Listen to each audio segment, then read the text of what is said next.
Good morning, everyone. Good morning. Oh, there you go. I'll try again. Good morning, everyone. Good morning. Oh, I like that much better. Thank you all for coming this beautiful day. So nice and sunny, like there's still a little bit of warmth of our summer saying bye to us, but we're still hanging on. It's amazing and a pleasure to be here with everyone connected with us in the internet and for all of you that are present here today. We're going to start our TSS lecture as we do every Sunday. We're going to have a quick reading first to get us into the mood, into the vibration of the lecture. And then after that, we're going to have our initial prayer. And then I'm going to be talking to you today about obsessions and its consequences. So I hope you guys find it beneficial. And I really think it's an important topic for us to discuss, particularly where what we're going through nowadays, right? So before we get started, I'm going to call Daniel here to read for us the passage from Happy Life. Good morning, everyone. Good morning. You may not know it, but you are an example for someone.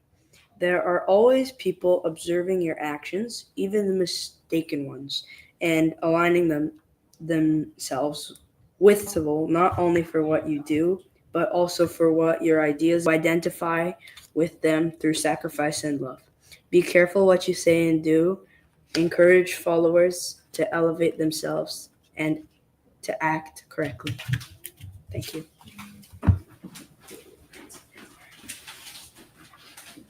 And now for our initial prayer, I would like everyone to elevate our thoughts and our minds to our Creator, God, our Father and Mother, to our Master Jesus, our teacher, our brother, and for all the beloved spirits that present here today with us and are helping with our incarnation, with our trials and expiations.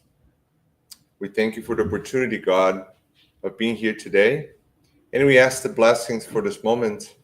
So every one of us, not only physically here, but spiritually here and connected to this moment, could benefit, could receive the blessings that we so much look for, could also propagate and continue this mission of spreading the word of love that we learned from our Master Jesus. Thank you, God, and so be it. All right. Okay.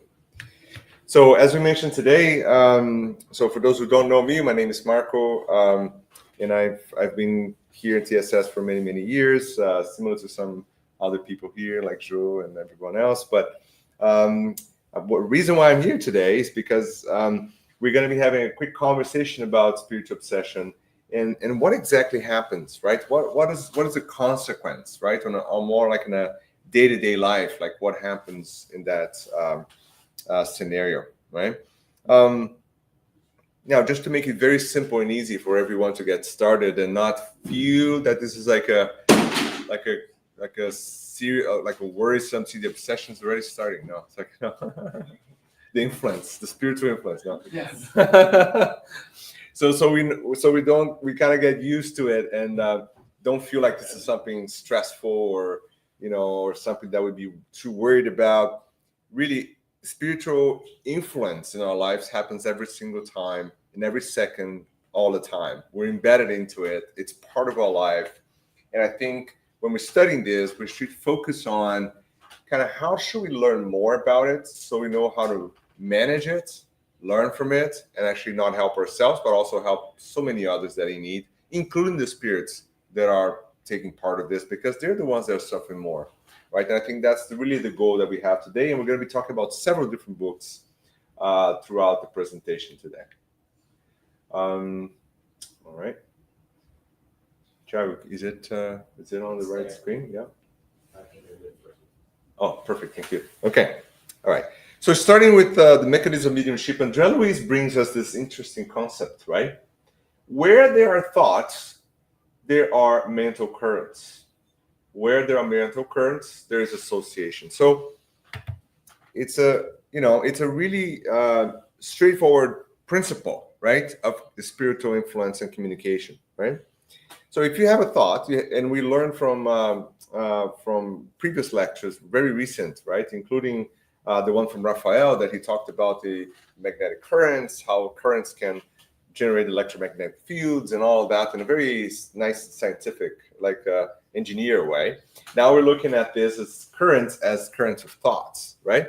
So every time you emit a thought, it's like this, some sort of energy that we don't know exactly how to describe, but it can be perceived and can interact with other thoughts and other people, right? So if you have a thought and you project that into the universe or to other people, that established a connection, a current, right? And where you see all these currents happening, for example, here right now, some of them will interact and form a connection, or we call association, right? That is the key element of spiritual influence in general, both the positive ones and the more negative ones, right? So each creature, that's the key. Each creature will assimilate only the influences that it's attracted to. And we use that visual representation of a radio as a great example of that, right? When you're setting up your radio station and you're kind of scrolling through your wavelength, right, from FM, AM 680 or something like that, you're setting up that exact frequency, right, that you're going to be able to connect and listen to the radio, right? If you're off that frequency, just white noise in the background, can't hear anything, doesn't interact with you, it's fine. Your sound will actually turn off, right? But if you do connect to that frequency, whatever the frequency is, then you really assimilate and interchange that same energy, right? So that, why is that important? Because if you're surrounded by spirits that are vibrating in this low frequency, negative thoughts, not so many positive things, and you are also vibrating that same tune, then there is a connection, right? That's the only moment where the connection happens, and it can be very, very strong sometimes. It's almost like when you set up that radio that you really like, that only plays the songs that you like a lot, you can't turn it off. Can't scroll out of that station, right? Because if you're really not into, let's say, I don't know, rap or punk rock, and you move through that station, you're like, I don't like this. I'll keep moving, right? So I'll go to my classic music, right? I stop there, it's like, Vivaldi, that's perfect. I'll stay here, right? I'm comfortable, right? Same idea, the opposite's true. You may not like classical and you like some really like upbeat, new age song, whatever it is. So you find your own tune, right? And that's the principle of any communication or interaction between the spiritual world and the physical world. In other words, if we got this, everything we're going to say after, it would just be straightforward and almost like obvious at some point, right? So that's how Kardec presents to us, and I'm basically just going through exactly how Kardec presented that to us. And I'm going to need your help again, Chad, because my thing's not working, okay? So when do spirits influence us? That's this whole section of Spirits book, and this is like a basic book, obviously, from Allan Kardec. And if you go to the section that he describes that, there's a whole sequence of questions around the 450s or so to 470 that's going to ask very, straightforward questions, right? So the first one will be, can spirits know our most secret thoughts? Well, they often know about what you would like to conceal even yourselves. Neither actions nor thoughts can be concealed from them. Well, now that we know that the thoughts that we're projecting can be visible, can be sensed, and can be connected to other thoughts. Just imagine this, like spiritually, we can look at any one person and we see all these thoughts around that person, right? So you can't conceal them. We can't conceal in the physical world, right? It's hard to know sometimes what someone's thinking about the situation, but in the spiritual world, the thought is a current. It's out there. It's in the whole world. Everybody can see it, right? So in the beginning, you may say, well, that's kind of scary, right? So I'm kind of walking down the road, having this whatever thoughts they are, and everybody around me is actually seeing that. Yep, that's exactly what's happening in the spiritual world, right?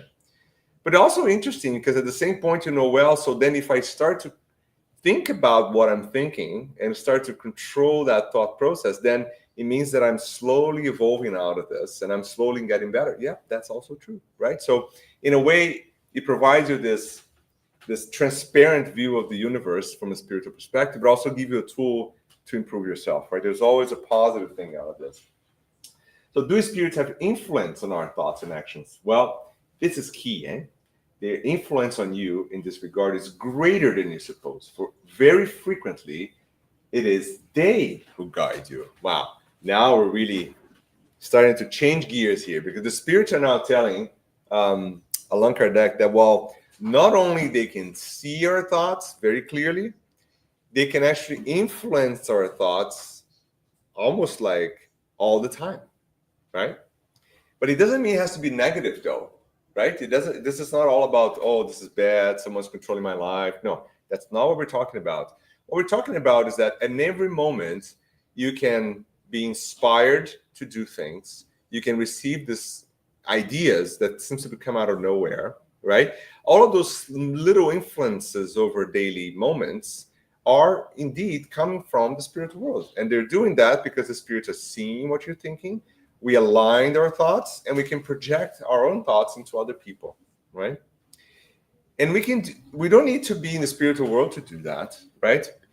People who are good in oratory, are they able to talk and they're able to control the words and the thoughts in a really good way, they can influence entire generations, right? And this is true. It happens to us all the time. And that can be for the good, that can be for the bad. That's the decision that we do collectively, right? And individuals, unfortunately, decide to take it for the negative way. And we have good examples of that too, right? So for what purpose do imperfect spirits induce us to evil? Straight questions from Kardec. I like that. To make you suffer as themselves do. Oh, wait a minute. So now we're saying that whenever a spirit who has a negative thought or suffering, or is going through a lot of struggles, when they're influencing us to kind of go through that same path, it's basically a representation of their own suffering. So they're kind of projecting as suffering into us, so we can kind of be buddies in suffering. Let's put it this way, right? Well, that's bring us some interesting topics right there, because one, if they're able to connect that suffering into us, it means that somewhere out there in my thoughts, I'm also tuning into that, right? Because remember the radio, right? If I don't like that song, I can easily tune out, right? So it means that I'm establishing that connection, and I'm willing to do something really negative out of the influence of another kind of negative thinking spirit. Then it means that I still have that, so I still vibrate in that same energy, right? So I have to change too, right? It's an interesting reminder for us. But at the same time, it tells us that the person who needs the most help is actually the discarnate spirit, right? And we always think about the obsessor, or we always think about it in a very bad way. It's like, oh my God, take away these obsessors out of my life, not knowing that if that's happening to me, it means that I'm also thinking a similar way, right?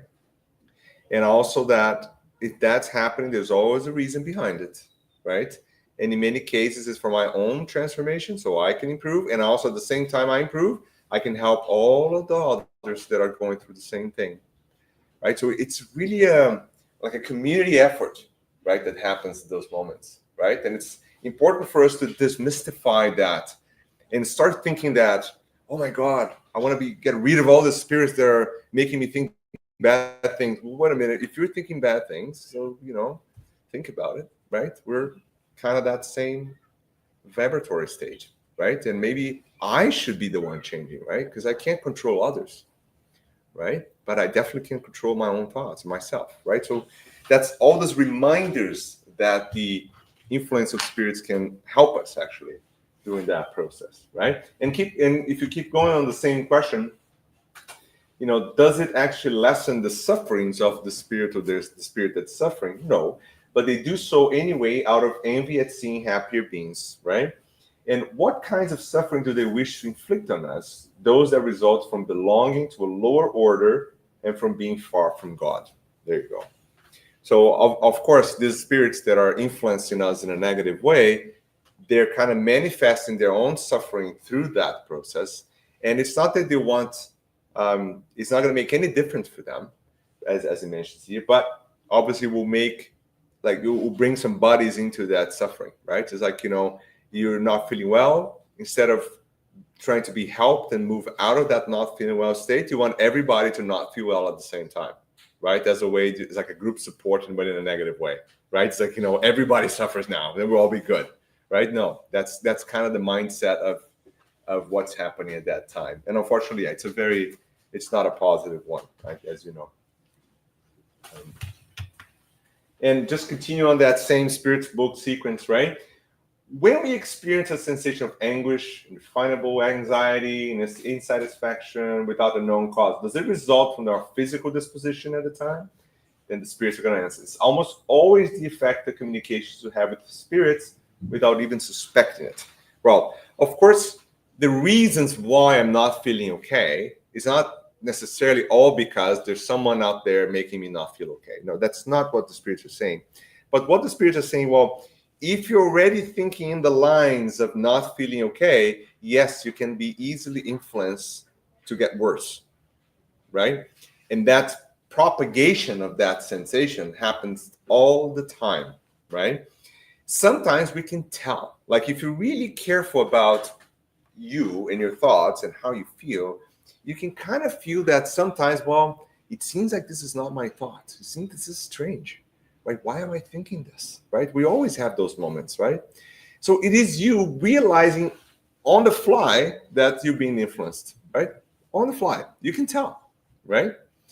But in many cases, the spirits are very smart in a way that it's not just what we call a simple obsession. Like someone doesn't hide. They project a thought that is so weird that you're like, okay, like this is weird, right? It can't be me, right? But sometimes they're very astute, right? And they'll send thoughts that just maybe emphasize something that you're already thinking. So you don't realize that what you're thinking is not you now anymore. You're just thinking that you are just going down the hill, right? So that is a very astute way of the spirits of actually making you not realize that you're being influenced. And that's what the spirits are talking about. Sometimes we don't even suspect it, right? And it's intense, it's continuous, to the point that eventually our defenses are all open. And we're like, yes, this is who I am. I am this thought, right? And that's a no, you're not that thought, right? But you're being forced to believe that you are your action or your thought, right? And that's what we teach with kids too, right? When you see a kid with a behavior, right? You have to disconnect the behavior from the kid, right? Because behavior is not the kid. The behavior is a manifestation of something that the kid is going through, right? Because the kid is doing something that we as an adult say, oh my God, this is absolutely horrendous. It's not true. For the kid, that is just a behavior that they're manifesting. They don't have a conscience out of it in many cases, right? And if we don't disconnect that, we always think that the kids are bad. The kid is not bad, right? Same idea. When you're influenced in a persistent way to think in a very negative way, we may caught ourselves thinking that, well, I am bad, right? And that's not true. We're not bad. We're created to be perfect, right? So whatever that thought process is, I have to dissociate that from reality, from what I'm going through. And that process is critical when you're talking about this obsession, right? That we're going to be talking about in a few minutes, right? And then other questions that now we know, we understand very, I'll say not very well, but much better now, is that can a spirit take over the body of a person? That's what people see in movies and kind of horror shows, like, oh, this, that now that spirit take over the body of someone, right? So a spirit does not enter the body, right? So I have, the body is my house of my spirit. You can't have another spirit taking over it, right? But you can associate, obviously, so intensely, right? They can basically work jointly, right? In other words, like this, the influence is so intense that now the spirit, the obsessor spirit, can actually transmit a thought of action to the person that's being obsessed, that the person will do exactly that, right? That does not need to be between incarnate and discarnate. It could be between two people that are incarnated too, right? There are some people that have so much influence in the mindsets of people that they'll do the craziest things ever, right? We know that happens in the world every day. It happens south of the border, it happens north, like it happens everywhere, right? It happens in wars, right? People are thought to believe that, oh, if you do, this is a great thing. And they fearfully, like incredibly believe that they'll do the most horrendous things and they're doing right. That's the same idea. It's like a person-to-person obsession, right? It doesn't need to be spiritual to person. Obviously, the spiritual to person is a little bit more difficult because we don't see the person, right? We just feel it, which becomes a little bit more tricky for us, right? From the Media's book now, chapter 23, the word obsession is a generic term used to designate this kind of phenomenon, which is these interactions, right? Those main varieties are simple fascination of subjugation. And I mean, we don't need to go in a lot of details about it, but think about simple obsession is this day-to-day kind of minor influence, right? That happens and then may make you make certain decisions, may get you distracted, may lead you to ways that you actually shouldn't be doing, right? And that can obviously escalate. It can be more consistent and cause a lot of headaches sometimes, something that is happening like on a more regular basis, right? And can spiral down to be a more intense version of it. But usually a simple obsession will be a relatively routine type of influence, right? That does not cause necessarily an extremely negative outcome, right? Now, fascination is a little bit more difficult because that's when, as Kardec says for simple obsession, Kardec uses this terminology. It's like when the spirits don't hide that they're influencing you. That's simple. That you can tell almost, right? That something's not going well, right? You still have your critical judgment in place. So you can say, well, that's kind of not good. Or, it's like, why am I feeling this way, right? Or it's like, gee, I need help because this is not going, like, you can tell that there's something that's not going okay, right? Now, in fascination, that critical judgment of the situation now is lost. So basically, the spirits will make you believe that whatever is happening is the most perfect, sensical, logical thing, even though it's not, right?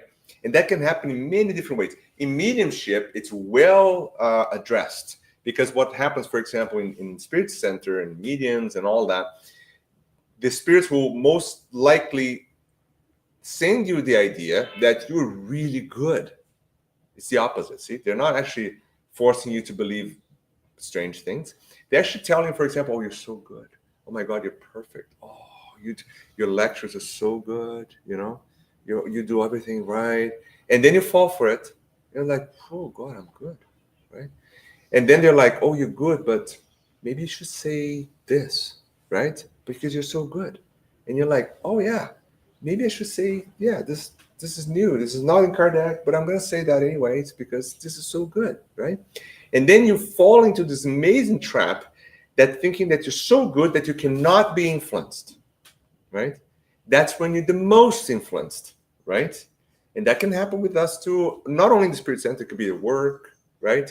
It could be, in your life, in your, work and family, right? You could be like, oh, you're a genius. Like, you're so good. You take care of your kids so perfectly. Like, you never do a mistake as a parent. Like, who never makes a mistake as a parent? Tell me. Because if you tell me, like, I want to know, right? Because we all do, At work, like, a lot of your colleagues probably have better ideas than you all the time. And that's how we learn together. And that's a team effort, right? We learn with the team. But if you believe in that, that's not the case. See, that's the type of fascination. That's the one that's very hard to get rid of, right? Because to take that person out from the pedestal and bring it down to reality, oh, gee, right? And you see all these narcissistic behaviors and selfishness, all of those things, they're really pathological, right? And they're clear fascination, right? Obvious, right? And it's very hard to kind of wheel that back to reality, right? And subjugation is kind of the end stage of this process, right? Subjugation, which some people used to call possession before, but possession is not a perfect term because actually they're not taking possession of you, right? They don't go inside your body and kind of be you. Subjugation is that when the influence of the spirits are so extreme that now you completely lost any sense of reality, of control, of self-regulation, anything, right? And that's obviously when we see the most dramatic cases of obsession, right? But fortunately, they're relatively rare considering the other two options, right? I think the one that's more dangerous probably is when you're starting to go into that fascination, because it seems like everything's going perfect, right? But they're not, right? And I think that's why it's important. Even like in spirit centers, we all the time, we review things, we receive a communication, we always read it again as a group, just to make sure, right, that we're not going through this very tenuous line, right, of fascination. Okay. So the medium's book, and this is just basically a summary, right, of what we discussed before. So we can go on, Thiago, for the next slide. And you guys can read this in the medium's book. It has nicely described. Okay. So now let's go to a more technical way of seeing obsession, right? Or I would say like all types of spiritual influences, right? Just to make it more clear, right? So basically, as incarnate spirits, right, we have a physical body, which is now represented with this kind of orangey color there. And we have the spiritual body, or perispirit, which is I represent as a line, although it actually does not have necessarily a shape of a body. There's no shape and form. It can be changed. It's very malleable. It changes density, changes shape. It expands, contracts. You know, there's no outline of it. Let's put it this way. This is just for teaching purposes. Okay. So now all the interactions between your physical body and the spirit, right, which we can't see really, but it's there, is the perispiritual body. So the perispiritual body, as André Luiz describes, and Kardec describes, and then Evolution to Worlds describes it really well. So it is a cell-to-cell connection. So a connection between the spirit and every single little bit of your physical body, right? So in a way that it binds, unites, right, your spirit to your physical body. It also is the vehicle by which all the influences from the spiritual world are sensed in your body, right? Because that's how it works, right? Because it's connected to your body. Whatever influence you're receiving, good or not so good, it's basically coming through your perispirit and making that connection happen, right? That's how you feel things, right? From the spiritual world is from your perispirit, right? The spiritual influence, same, right? The obsessions, same. Like they're all coming through that. You're receiving the passes, right? And you receive that good energy, same, right? You receive that good energy through your perispiritual body, and then you feel it into your body, right? Good. Okay. So now this is coming now from the medium mechanism of mediumship by André Luiz, and a very interesting book by Sueli Calder-Schubert called Obsession is Obsession, which also provides a very nice, concise summary of what we're talking about today, right? Now, remember the radio station that we're talking about, right? So now when you have a group of spirits that are represented here, right, on that side, that are having a particular pattern of thought, right? And you're also having that same pattern of thought, right, represented by these funny gray clouds. So now you can establish this connection, right, between your thoughts, right? And now here you, as an incarnate body, right, an incarnate spirit, and this is discarnate, right? You can kind of share that same thought process, vibration, ideas in a very similar way, right? So now this is interesting because the frequency of this idea doesn't really matter. It could be really high and positive, it could be really negative and down low, right? It's just a process, right? That can be happening all the time. So if you align your thoughts yourself with some really high aspirational, positive things, so you are, without a single doubt, connecting yourself with spirits of that same vibration. See, so the remedy is relatively easy in a technical way. What is hard is for us to recognize and actually make that change, right? I think this is where the rate limiting step of this reaction is, right? So this is the connection. So now, in the same way, if I'm aligning my thoughts with like anger, revenge, negativity, if my vibration is like I'm not thinking, like I'm really going to a spiral of negativity, then 100%, whoever's around you at that moment is going to be on that same dial, right? And this can happen not in a single individual mode, but it can happen in population too. You can have groups of people in certain areas of the globe that share that same mentality and are collectively influenced by its spirits. In other words, creating what we call a collective obsession, which is described by Kardec in the Spiritist magazine, right? So those are obviously a much higher level understanding, but this is the basic principle, right? So try to go to the next one. Okay, so now now if you have someone that is thinking about a little bit about of a positive thing. So now this is incarnate to incarnate, right? That can happen too, right? So now you can think about this particular thought and you can influence each other, see, by sharing that same thought, right? And oh boy, that can happen all the time, right? I'm pretty sure it's going to be very hard for you to be very close friends with a group of people that have an opposing political view of you. Isn't that true? That's person to person influences, right? You naturally separate in the group, in the society, based on your affinities, right? I'm a triathlete. All I talk about is cycling, running, and swimming. That's very annoying, right? And I know that when I go into like a social gathering and people start to talk, I'm like, you know, like, I don't know what I'm doing. And then someone's going to say, hey, but what about that bike? I'm like, oh, did anyone say bike? It's like, yeah. Oh God, I can talk 5 hours with that person about like what's the best carbon frame you can choose, right?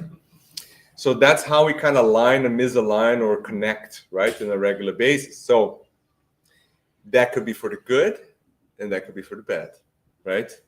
Like in my case, I find that swimming in the lake is fun. So I think it's good, it's healthy, right? So I can influence, I have already influenced 10 people to swim in the lake with me. I think it's a kind of a good thing, right? I think at least. But, you know, if you're thinking about, oh, maybe you should go into trafficking drugs, I don't know, and then you can influence people to do that, that's not a good thing, right? And you don't need to have a discarnate spirit in the game here, right? You can have a direct person-to-person influence, right? And Manuel Filomeno de Miranda talks about this in Trilhas da Libertação, also mechanism leadership, really good. We can look at the next one. Okay. And that can happen between discarnate and discarnates too, right? So again, the influences can happen at any level, at any time, right? And you can have discarnate spirits that are, this is well described by André Luiz in so many books. They're lost, they're kind of remembering all the stuff they've done, and they're thinking about, oh my God, like what I'm gonna do now, I've made mistakes. And then a group of spirits can come and reinforce the mistakes and tell, for example, oh, you're done, like you can't recover from this. Now you're going to be bad forever. You're going to join us in this band of spirits that do bad things, right? They can be influenced that way, right? Spirit to spirit. Or the opposite. They can be rescued, right? And we have so many of this described in André Luiz that will come and say, no, you know what? Forget about this. We're going to be better. Join us. And that's kind of how the influence happens, right? There you go. Now we're going to go through some of the examples here that I find interesting just to illustrate what we've been talking about, right? So, for example, this is obviously a great example that so many stories of mediums that went and incarnate worlds with a plan of doing a lot of amazing things. Some have failed, but there are some interesting descriptions, right? Of the work of reform of inner transformation for spiritual work, right? Now, there's so many interesting topics in this book, and I'm not going to go through all of that, right? But I'm just going to focus on, the visits that André Luiz are making to the Spirit Center and seeing kind of what's happening. So, Tiago, you can move to the next slide, and this is just them showing, and they're seeing this negative cloud, the atmosphere of thoughts that are hovering over parts of the city. Now, we don't think this is a nice illustration, but we don't think about this. But yes, there are areas, parts of the city, houses, neighborhoods, and places that have that same kind of dense, kind of negative energy, right? And we actually can feel that without knowing. We don't know how to explain it many times. We say like, oh, I don't like coming here, you know? That's it. You're encountering a type of vibration of energy that is not aligned or tuned with your radio. You can sense it, but you don't connect to it. It's like, oh, this is strange. That's how you feel, right? It happens all the time, like everywhere we go, right? Or we can go in a place and say, oh my God, I feel so great in here, right? That's when you're tuning in and you're connecting, right, to that good, higher vibration energy, right? We're going to the next one. Now, I really like this illustration, right? Because this is basically this. I don't know how many rows of chairs you have that. Okay, so obviously this is completely fictional work. No, sorry, this is real, but not happening today. Okay, of course not. We don't do any of that, right? But you can even be in a really protected and nice vibratory area, like here, for example. Actually, you guys don't see, but there are spirits all around us at the door, protecting the entrance. There are spirits in the middle right now doing work that we can't see. There's a group of spirits right here taking care of the kids.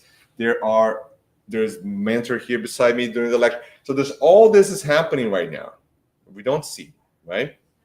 But now Andrea Luis is presenting to us because they're kind of looking from the spiritual perspective.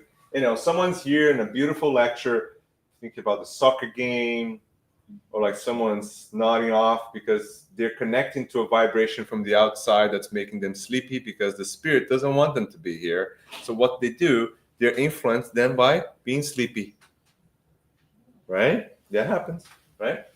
So, someone's thinking about work, the other one's thinking about, I don't know what that is, like a horse, something going on, right? So anyways, so you can see that even in the most protected environment, right, your thoughts, that's the only time we're really free, right? That's really the only moment that you can be 100% free is in your thought, right? And things can go off the rail very quickly, right? So it's a good, interesting thought for us that what we're seeing here around the people is exactly what the spirits are seeing. And in a way that dictates what type of influence we're going to go through, right? So the message is pretty clear now from the book is that, if you really think about that on a daily basis, just start thinking about what you're thinking, what's going through your mind. And try to, because we do that for almost everything in life. Like since early childhood, where the kids are here, we're taught to read the room, we call, right? We read the room, we understand body posture, language, right? What people say and do. We take that in, we filter that through, and we try to make sense of what's happening, right? What are the people doing or thinking, or we kind of read that very well. But we never learn to do that with our thoughts. So I know how to behave in different scenarios because I can read that environment and I can say, well, this is kind of what's happening. This is how I should do. But in our thoughts, we should do the same, exactly the same. Read the room here, this room, right? And try to figure out, okay, what's happening, what's mine, what's not, what should I act on, what should I start to say, you know what? It's interesting, when I started doing that, I think people think I'm crazy sometimes, and maybe I am, and I can totally admit to that because, who else would voluntarily sign up to a race that is 13 hours and pay thousands of dollars to do it and be happy about it? Very few people have that thing. I mean, I understand that.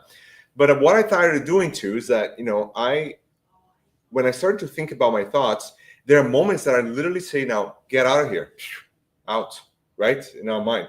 Because you can tell that something's like, oh, this is not me, out, right? We don't do that on a regular basis, right? Or when we receive a really good thought, we dismiss it, right? It was like, that's like, no, that's your friendly, protective spirit trying to get something.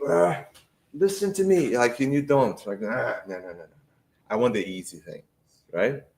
It's like, oh, you got to go and apologize. No, I'm not. Why am I apologizing, right? I'm right.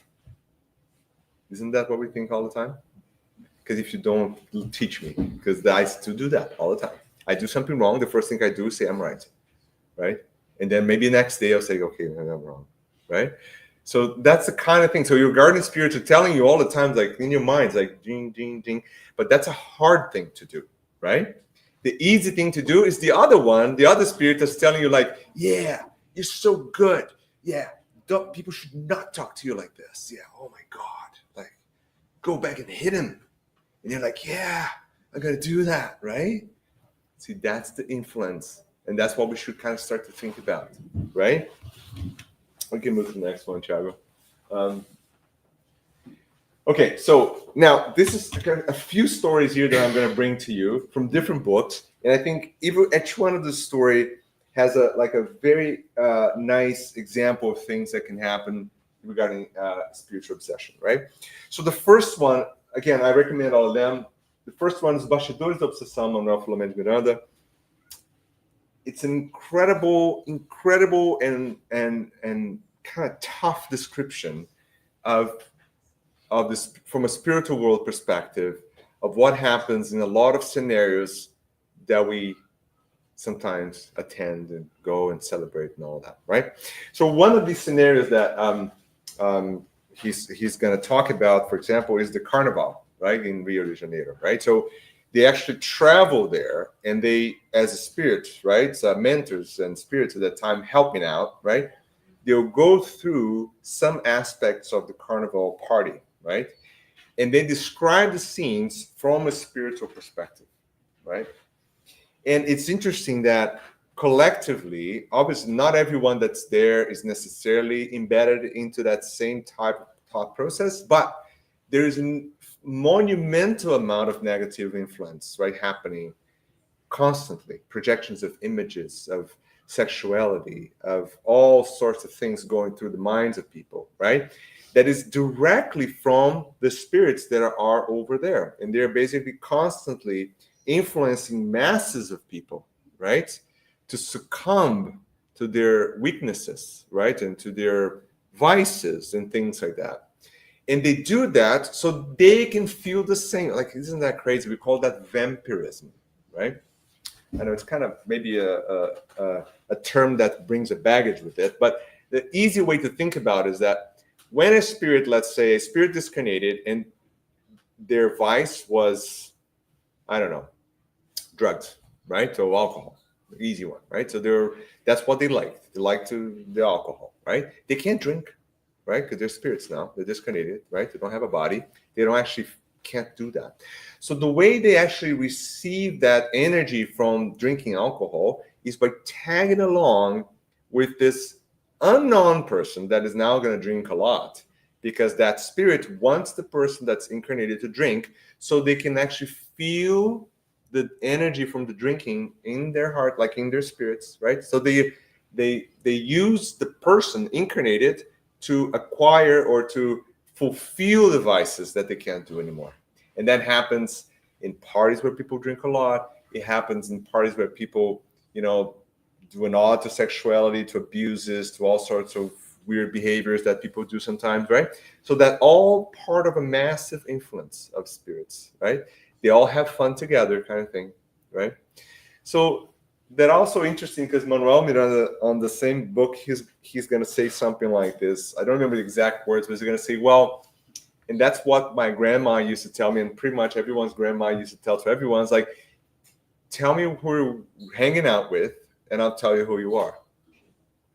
That's 100% what happened in the spiritual world, right? You can deny it, you can fight it, you can do whatever you want, but that's the fact, right? So depending on where you are and who you're hanging out with and where your thoughts are, you're going to be in that same boat, right? And it's interesting, and the book is really, the description is really intense. So kind of be ready for that. So now Sex and Destiny, same. So Sex and Destiny is interesting because Sex and Destiny also talks about a lot about certain sexual behaviors that are obviously pathological. Talks about abuse and child pornography. Talks about things that people don't like to talk about because it's really horrible, right? But at the same time, it gives you the spiritual perspective to it, right? So, for example, in Sex and Destiny, they follow a young priest, right, that has a background of child abuse and has been involved with doing a lot of negative things to kids in the previous incarnation. Now he incarnates again. He tries to escape that, going through the church and learning to be a priest. But unfortunately, he's caught up to his past at some point and start kind of doing the same behaviors. And then the spirits are going to come as a mentor now to help him out, right? To try to rescue that spirit, right? So it talks about, again, the obsession of how the spirits will take advantage of that baggage or that thought or what he's done before to access, right, his mind and start to control him in an obsession, right? So that's a very also an intense book, but again provides you like a very detailed description of what happens, right? So Spiritus Magazine by Allan Kardec of the 1860s, 1864 talks. There's hundreds of descriptions of obsessions that were addressed, right, in the Parisian society. And there's one that's interesting. It's a 13-year-old girl that should have this, they call it convulsions, right? Probably like it will go some sort of a subjugation, right? And that mixed in with some sort of epileptic seizures and something like that. It's hard to know because the descriptions are not medical descriptions, right? But every night, every day at afternoon, she would have that happening every day. And there would be dramatic. The neighbors would know, people in the house would know. She was well known. It's a poor 13-year-old girl. So they brought her into the Parisian society, and there was an obsession that used to do that every day for that particular reason, to cause that drama, to, create a scene, to get people out of the house, kind of thing, right? The commotion was the end result of the spirit that was obsession, right? And they were able to treat her successfully. And it's now in the journals. There's newspapers at the time. They actually, I like the Spirits Magazine because they bring even the context of the city, the journal articles about it. It's like, who was the person doing it, where they lived. It's really like almost like embedding yourself in that time, right, of what was happening. So it's very nice. And then they describe the collective obsessions too, where hundreds and multiple spirits can obsess multiple people at the same time and create like a collective obsession. And we do have kind of scenarios similar to that when you hear some of this so-called spiritual leaders that take hundreds of people in to do things that are absolutely nonsensical to us. It's like one of those examples of a collective obsession, right? That the entire group now is being influenced, right, by sharing that same kind of thought process and being led to do things that otherwise they wouldn't do, right? So that's the type of obsession, right? Another very interesting story, and I'll bring this one now in more detail, is from Antonio Olimpio. That's from the book Action and Reaction by Andrea Luiz. Now, in this case of Antonio Olimpio and his son, in that case, that's been obsessed, it's a really powerful visual description of a very significant type of obsession. And it's an obsession that is different from what most people think. But the obsession, that the way they find to create the obsession against his son, which is now living and taking care of his land. Antonio Olimpio is discarnated now. So brief story, Antonio Olimpio, because of greed and he wanted to get all the money, family money for him, he killed both of his brothers. And they thought that the brothers died by drowning. But then we learn in the story that no, he killed both of them. So he has everything for him, right? All the property, money, farm, whatever that was, right? And then he eventually discarnates too, and his son stays behind, taking care of that family heritage, right?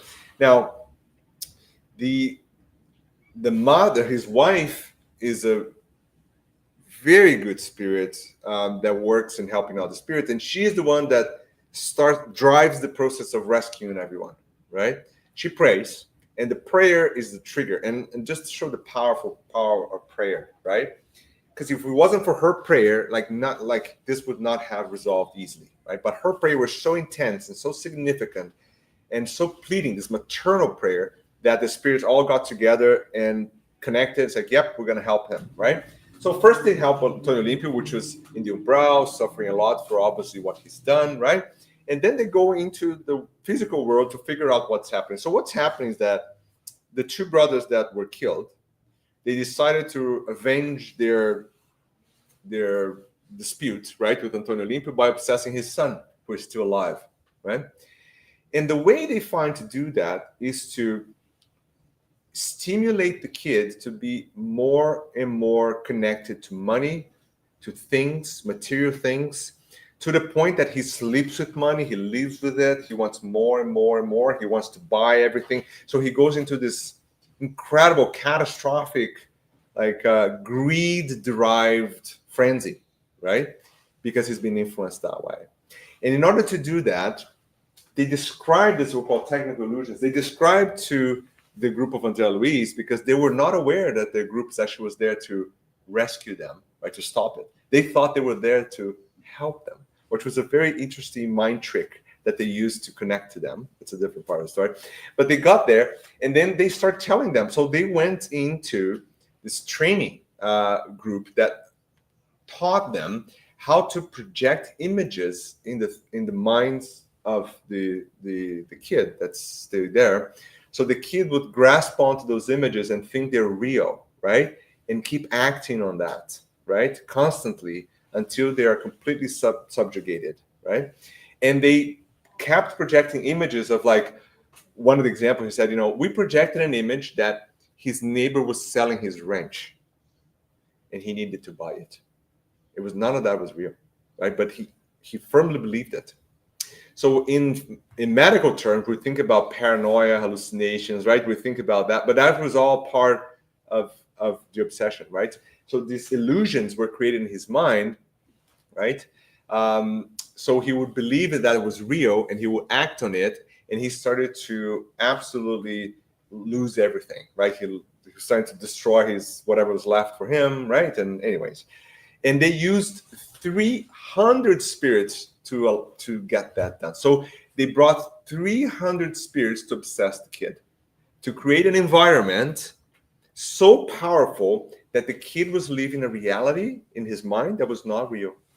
So if we were like people not into that environment, if we got there and met this person, we would think that he had some sort of a psychiatric disorder, right? Because he would live in a parallel universe kind of thing, right?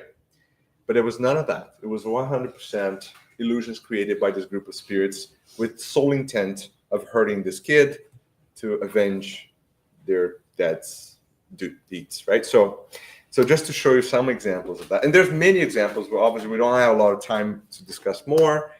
But in summary, we should treat this as a routine, daily, normal thing. We should, as much as possible, get rid of the stigma and this, like, I don't know how to say, we're almost like afraid of talking or leaving it. But it's something that's, the more we are like afraid of it, the more we're influenced by it. I don't know if it makes sense to you guys. It's just the more we kind of, oh no, I don't want to talk. No, I don't know. I don't want to think about spiritual influences and all. Actually, you're more prone to be influenced, right? Because that's exactly what the spirits want. Is for you to think they're not doing it. Because one of the books, so Manuel Filomena says another thing in that same book. He says, the spirits will prefer the individuals who do not have a clear thought or clear mindset of thoughts, because those are harder to influence. To influence that, the ones that are rational in thinking and reanalyzing ourselves and kind of thinking who we are, and kind of those individuals, for them to achieve anything, they will have to use some sort of fascination tactics. In other words, think they're so good that they're not influenced by anything. And that's when you're actually influenced by it, right? So we have to treat it as a common daily thing. We should be always aware of it, and we tend to ignore it. I tend to ignore it, and I admit to everyone, and I'm into it. Like, I study and I teach it, and I'm also meeting. I can understand that, but even me, I sometimes have to kind of remind myself, like, oh, wait a minute, let me think about this, right? It could be, right? With my kids, for example, there are some behaviors that are happening that for a few minutes, I'm like, oh, you're doing this. And then I'm like, oh, gee, like, it's not, right? It's a spiritual influence trying to get to me. And it's obvious. right? But if you don't think about it, like there are moments, some examples, like there are moments that, Daniel also has a significant like untrained mediumship right now. He will work on that very soon, but he would all of a sudden flip a behavior that you're like, wow, what is this coming from, right? And we sit down with Joyce and we're like, I would just pray. And we pray. It's like, you disconnected. Done. He's like, oh, Daddy, what happened? I'm like, no, everything's fine. Nothing happened, right? We see it, right?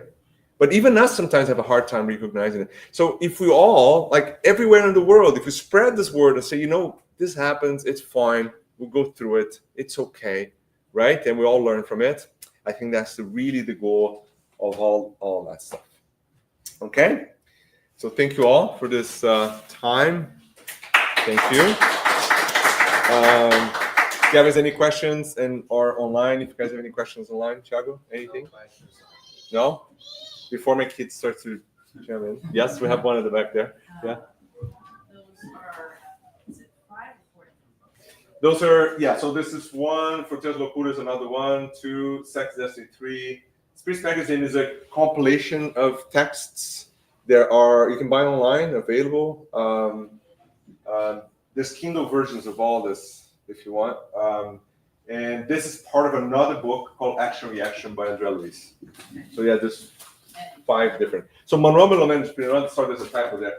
So basically he writes a lot about obsessions, like a lot. Like a lot of his books will have these clear descriptions of it.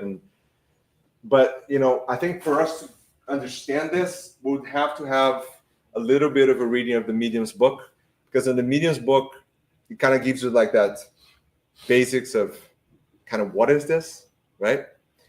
Because some of the descriptions by Manuel are really kind of, even me reading, I'll be like, I would scratch my head and think, okay, what's going on here, right? And then I think through it, and then it makes more sense, right?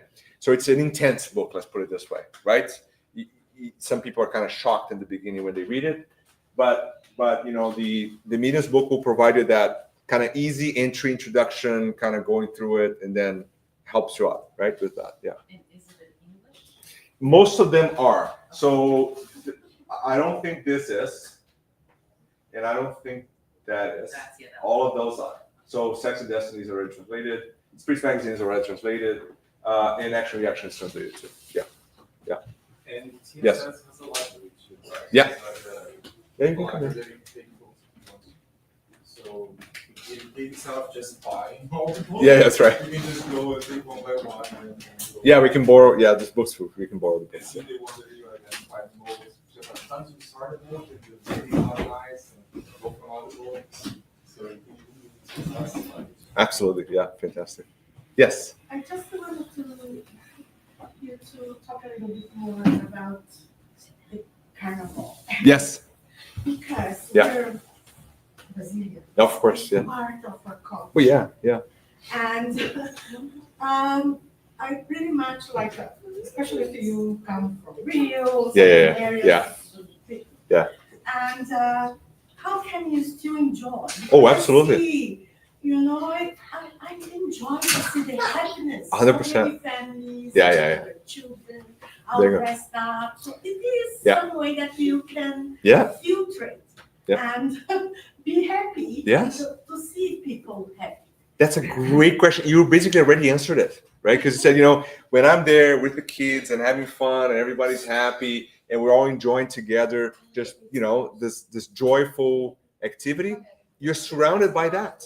So that joyness, that festivity that you're feeling, the goodness of that vibration is exactly what tells you that you're surrounded by that environment, right? It's not that every single bit of carnival is bad. No, that's not what the book says, but it's an opportunity that the obsessive spirits will use to go into certain places and certain people in certain celebrations and absolutely influence that localized environment. So the easy answer to that is that you can tell by, again, knowing where you are, what you're doing, what you have in your mind. So those are the 3 things that will tell you right away if it's a good thing or not, right? and I think the book, where the book is going, obviously, are more into this kind of after parties type of carnival that happens later on, right? After the families are not in the street anymore. That's what they're referring to, right?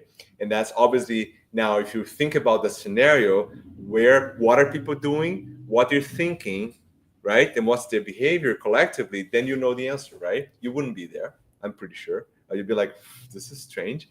I don't want to be here, right? So that's your tuning already in place, right? And that's actually for every party, right? In every party, you can have this environment that is super nice and familial and happy and joyful, people celebrating, having fun together. And you can have moments where, alcohol, drugs, abuse, negative thoughts, all sorts of things starts to sprung up, and that takes over that collective environment in a way that you literally open the doors for influence, right? And I think that's what Manuel shows very clearly, is that if you set yourself to being there, you connect to it, you have no resistance for influence anymore. You're basically part of it. That's why tell me where you are, and I'll tell you who work with, and I'll tell you who you are, kind of thing, right? So in a way, you already know the answer, right? It's exactly it. So when you describe that scenario, it's like, well, that's great. I would like to be there too. That's great, right? That's perfect. Yeah. Sorry, just to piggyback off Yeah. what she was saying, that Yeah. is something that, especially, I used to be very much heavily in the church that I was at. Yeah. And we were told we could not attend. I'm Caribbean. Yeah. There you go. Yeah. Caravana is a big For part sure. of my culture. Yeah. And it's part of our history. Absolutely. It's like a fun thing, it's part of the history. Yeah. To be celebrated. Yeah. But you were told you cannot participate in it. Yeah. And it felt like you couldn't celebrate, which is such an integral part of it. Yes. Yeah. But then I used to say to people, oh, well, I can't go because if I go, I may lose my salvation because it's going to impact me. The spirits are going to impact me. Yeah. When there should be that understanding from what you're saying is that if you're going to have that discernment of what is right and what is not, and have that spiritual discernment, that you can know that, okay, if I go this far, that's going to be too much, because you mentioned the parties, that is too much. Yeah. But for at least if you bring your children, let them know the culture, let them know Absolutely. this is a wonderful thing, but this is where the boundaries are. Absolutely. Right? And I guess as adults, we got to do that with ourselves as well, that we know where 100%. Yeah, that's a great description, and that's, like I said, that's valid for almost every celebration culture. Like almost every time people gather together, in almost any scenario, because we try to sort ourselves up according to what our thoughts and inclinations are, right?